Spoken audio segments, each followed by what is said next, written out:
My name is Geordy Murphy, and I'm the director of iMental Health Counseling, and I am also a registered provisional psychologist, and I work with individuals, couples, and teens. We're going to talk about sexual boundaries, the ability to set limits on what is okay and what's not okay with our sexual boundaries. So there's a few different things that we're going to look at. The first one is in our dating relationships.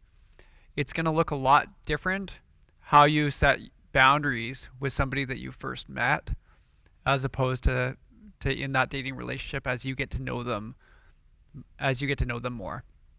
So with somebody that you first met, say, you're dating, you're getting to know that person, it's actually really important to have those discussions around sexuality, around what you're okay with, what you're expecting in that relationship from that person, because you might get into a situation where somebody's pushing you more than you want, and then it can be completely awkward and your boundaries could be violated, which is a horrible feeling when that happens.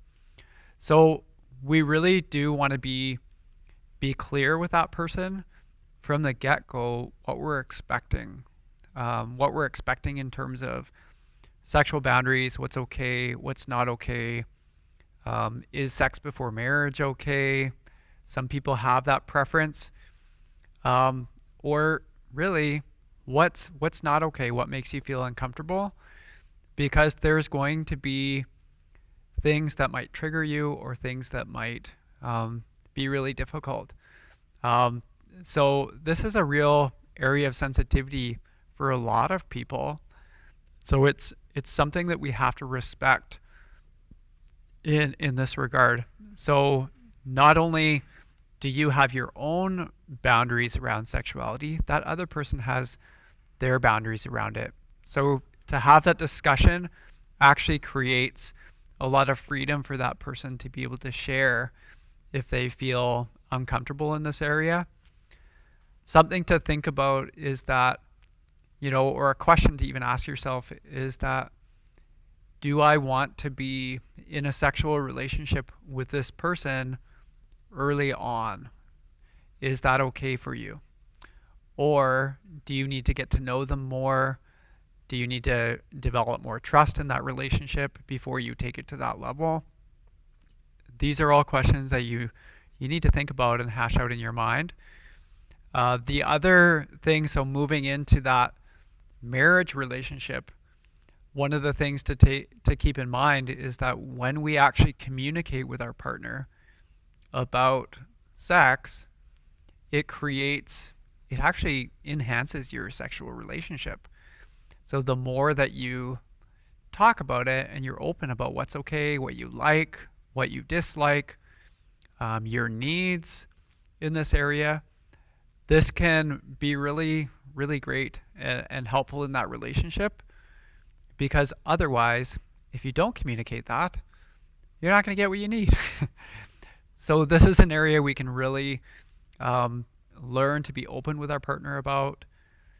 Studies show that by talking about this actually enhances that part of your relationship and creates more closeness.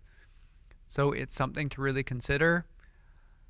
There's a really great tool that you can use, and that's basically writing down all those things that are your inflexible areas. So those things that are just not okay for you. And that's kind of that area. And, if we use a picture, it would be like a little circle in the middle. And then on the outside, you have those areas of flexibility and what's okay.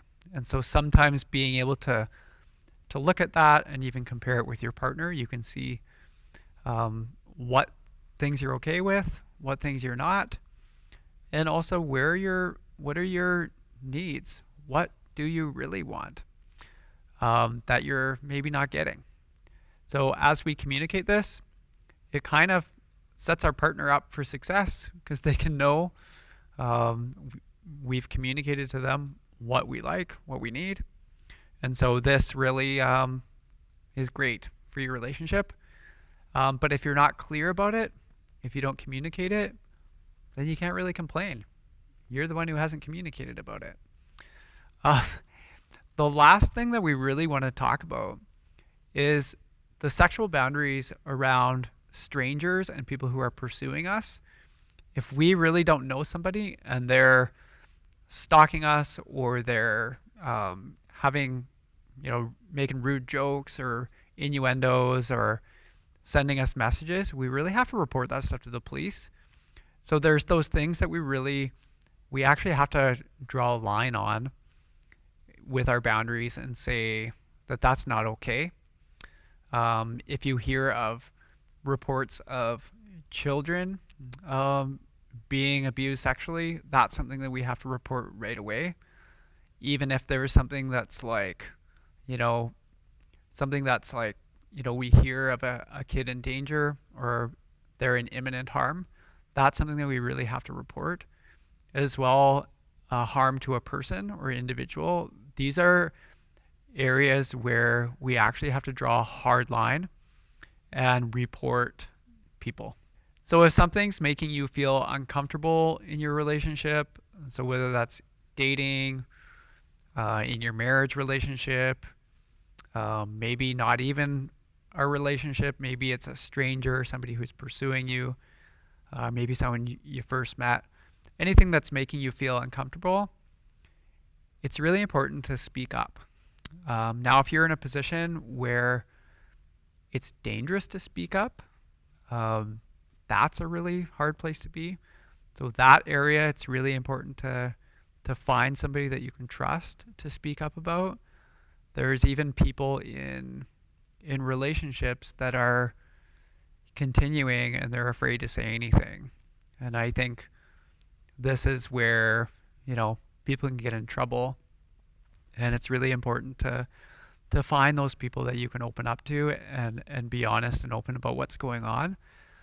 And reporting misconduct, right? So if it's something that's a risk to you, then that's something to report. If it's something that you really need to have a discussion with your partner or the person that you're dating, then you need to have that awkward conversation and speak up, because you're valuable, and this area is really important to really take to heart, because it's going to impact you if you don't honor that part of you. Something to keep in mind is that we have to honor our own sexual boundaries. We have to honor that part of us that, that part of us that believes that something's not right. If we're feeling coerced or pressured into something that goes against our values, or makes us feel uncomfortable, we need to be able to communicate that effectively with other people. And if they're not willing to respect that, then that says more about the relationship. That maybe if they don't respect your sexual boundaries, maybe they're not going to respect other boundaries in your life as well, and other things in the relationship. I think that might be a red flag to you, that it's going to impact other areas in your relationship. So something to keep in mind. You might even say to yourself, you know what, it's okay. That's something that they need. You put your own, insecurities aside and you keep going along with something that you don't like. This can actually really take away from who you are. And I think this is one of those moments where we really have to ask ourselves, is this leading me to the person that I want to be? And is this relationship a healthy relationship? If this person is really putting my insecurities, they're telling me that I need to put my insecurities aside in order for me to meet their needs. We need to really be cautious of this. So if something doesn't feel right for you, being able to speak up and decide, if that's really going to be a healthy place to be.